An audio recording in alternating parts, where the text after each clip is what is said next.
ನಮಸ್ಕಾರ. ಫ್ರೀಡಂ 19 ಸುದ್ದಿವಾಹಿನಿಗೆ ಸ್ವಾಗತ. ಇಂದಿನ ಮುಖ್ಯ ಸುದ್ದಿಗಳತ್ತ ಗಮನ ಹರಿಸೋಣ.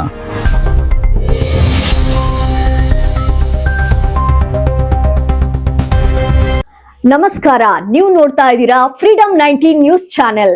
ನಿಖರ ಮತ್ತು ಪರಿಶೀಲಿತ ನಿರಂತರ ಸುದ್ದಿಗಳನ್ನ ಜವಾಬ್ದಾರಿಯುತವಾಗಿ ತಲುಪಿಸುವಂತ ವಿಶ್ವಾಸಾರ್ಹ ಸುದ್ದಿ ವೇದಿಕೆ ಫ್ರೀಡಂ 19 ನ್ಯೂಸ್ ಚಾನೆಲ್ಗೆ ತಮಗೆಲ್ಲರಿಗೂ ಆತ್ಮೀಯವಾದಂತಹ ಸ್ವಾಗತ. ಬನ್ನಿ ಇವತ್ತಿನ ಸುದ್ದಿಗಳನ್ನ ನೋಡೋಣ.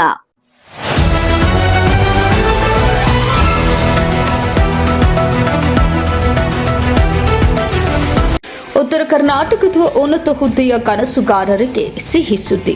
ಐಎಎಸ್, ಐಪಿಎಸ್ ಹಾಗೂ ಕೆಎಎಸ್ ಪರೀಕ್ಷೆಗಳಿಗೆ ತರಬೇತಿ ಪಡೆಯಲು ಇನ್ಮುಂದೆ ಬೇರೆ ರಾಜ್ಯಗಳಿಗೆ ಅಲೆಯುವ ಅಗತ್ಯವಿಲ್ಲ. ನಮ್ಮ ಭಾಗದಲ್ಲೇ ಉನ್ನತ ಮಟ್ಟದ ತರಬೇತಿ ಕೇಂದ್ರ ಶೀಘ್ರದಲ್ಲೇ ತಲೆ ಎತ್ತಲಿದೆ. ಈ ಕುರಿತು ಕನ್ನೇರಿ ಮಠದ ಶ್ರೀಗಳು ಹುಬ್ಬಳ್ಳಿಯಲ್ಲಿ ಮಹತ್ವದ ಸುದ್ದಿಗೋಷ್ಠಿ ನಡೆಸಿ ಮಾಹಿತಿ ಹಂಚಿಕೊಂಡಿದ್ದಾರೆ. ಈ ಕುರಿತು ಒಂದು ವರದಿ ಇಲ್ಲಿದೆ ನೋಡಿ. ಉತ್ತರ ಕರ್ನಾಟಕ ಭಾಗದ ಗ್ರಾಮೀಣ ಹಾಗೂ ಬಡ ಅಭ್ಯರ್ಥಿಗಳು ಐಎಎಸ್, ಐಪಿಎಸ್ ಹಾಗೂ ಕೆಎಎಸ್ನಂತಹ ಸ್ಪರ್ಧಾತ್ಮಕ ಪರೀಕ್ಷೆಗಳಿಗೆ ತರಬೇತಿ ಪಡೆಯಲು ದೆಹಲಿ, ಹೈದರಾಬಾದ್ ಅಥವಾ ಬೆಂಗಳೂರಿನಂತಹ ದೂರದ ನಗರಗಳಿಗೆ ಹೋಗಬೇಕಾದ ಅನಿವಾರ್ಯತೆ ಇತ್ತು.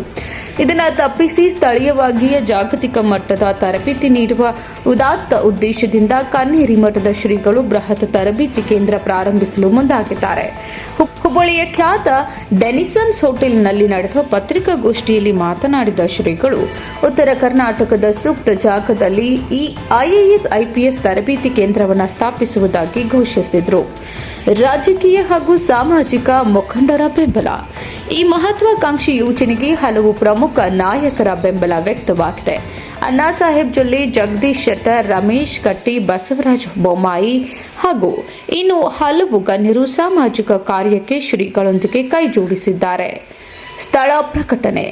ಸೆಪ್ಟೆಂಬರ್ 13ರಂದು ತರಬೇತಿ ಕೇಂದ್ರದ ಅಂತಿಮ ಜಾಗವನ್ನು ಅಧಿಕೃತವಾಗಿ ಘೋಷಿಸಲಾಗುತ್ತದೆ. ಆರಂಭದ ಗುರಿ ಏಪ್ರಿಲ್ 2027ರ ವೇಳೆಗೆ ಈ ಸಂಸ್ಥೆಯನ್ನು ಸಂಪೂರ್ಣವಾಗಿ ಕಾರ್ಯಾರಂಭ ಮಾಡುವ ಗುರಿಯನ್ನು ಹೊಂದಲಾಗಿದೆ.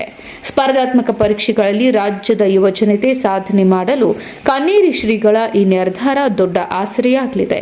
ಸೆಪ್ಟೆಂಬರ್ 13ರಂದು ಕೇಂದ್ರದ ಜಾಗ ಎಲ್ಲಿ ನಿಗದಿಯಾಗಲಿದೆ ಎಂಬುದನ್ನು ಕಾದು ನೋಡಬೇಕಿದೆ. ಇವಿಷ್ಟು ಈವರೆಗಿನ ಸಂಕ್ಷಿಪ್ತ ಸುದ್ದಿ. ನೋಡ್ತಾ ಇರಿ ಫ್ರೀಡಂ 19 ನ್ಯೂಸ್ ಚಾನೆಲ್. ಧನ್ಯವಾದಗಳು.